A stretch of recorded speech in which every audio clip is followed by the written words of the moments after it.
Facebook has recently announced a new data privacy tool that it says will better protect users' data. You've probably heard that before, but how much does it really change? Here's the thing, Facebook's a business, and its entire business model conflicts with the very idea of safeguarding user data. We're going to break down how Facebook makes money off of you.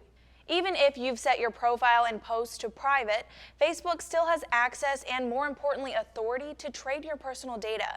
That's something you consent to, maybe unintentionally, when you check "I agree" to its terms of service. Basically, all the data you put into the site, contact information, your list of friends on Facebook, and even private messages is available to advertisers who use it to create data banks. Facebook says it makes that data anonymous so advertisers buy sets of data based on demographics. They can narrow that data down into subcategories based on their branding goals. And they can even use it to make custom ads and pay Facebook to show those to the users the advertisers want to reach. The Cambridge Analytica scandal in 2018 caught Facebook red-handed. It was making money off of user data while exposing 87 million users' information to hackers. In March, CEO Mark Zuckerberg reached out to the world on none other than Facebook to address the challenges the social media site faced when it came to privacy concerns. He said, quote, "I believe a privacy-focused communications platform will become even more important than today's open platforms. Privacy gives people the freedom to be themselves and connect more naturally, which is why we build social networks."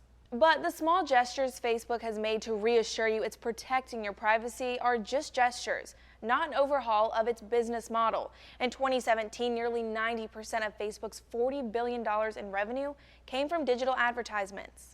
Just in North America, one of its largest markets, Facebook was making about $84 off of each user. Collecting user data is critical to its ability to serve those targeted ads.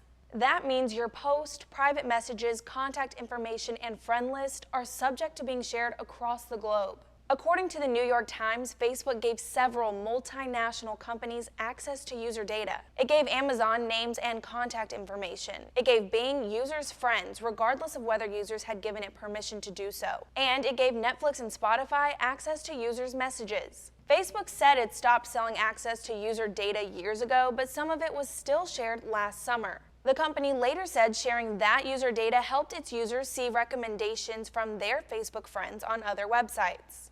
To be fair, Facebook has a business model that has worked for the company thus far. That business model is just based on gathering and sharing users' personal data. And given the company's massive revenue, unless it makes a radical decision to change the model, your private data may not be so private. And if you're a Facebook user, it's up to you whether or not you're okay with that.